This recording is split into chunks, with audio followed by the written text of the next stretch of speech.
પિતૃપુર મોક્ષધામ મંદિર ખાતે ગામના તમામ સમાજના પિતૃ મોક્ષાર્થ ભાગવત સપ્તાહ ચાલી રહી છે, જેમાં પ્રથમ વખત એક ઇતિહાસ સર્જાયો છે। વિશાળ ભોજનશાળામાં દરરોજ હજારો લોકો એક સાથે બેસી પ્રસાદ લઈ ધન્યતા અનુભવેલ તેમજ હજારો લોકોએ એક પટાંગણમાં બેસી કથા શ્રવણ કરી રસપાન કરી રહ્યા છે।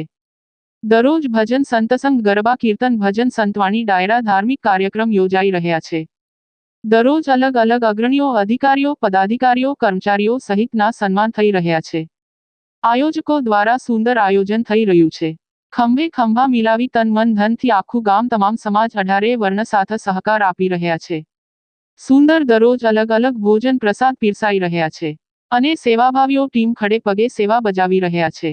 અહીં વક્તા પૂજ્ય રામકૃષ્ણ બાપુ કુંડેલીવાળા સુંદર રસપાન કરાવી રહ્યા છે। આજે રાત્રિએ ભવ્યાતિભવ્ય ડાક ડમરૂનો અદ્ભુત ધાર્મિક કાર્યક્રમ યોજાયો। 100 જેટલા માતાજીના પોઠિયા ઉપસ્થિત રહેલ। આજે રૂપિયાનો વરસાદ વરસ્યો હતો। દરરોજ દિવસભરના કાર્યક્રમ સહિત તમામ સમાચાર અહેવાલ અપડેટ જોવા માટે જોતા રહો સત્ય હકીકત।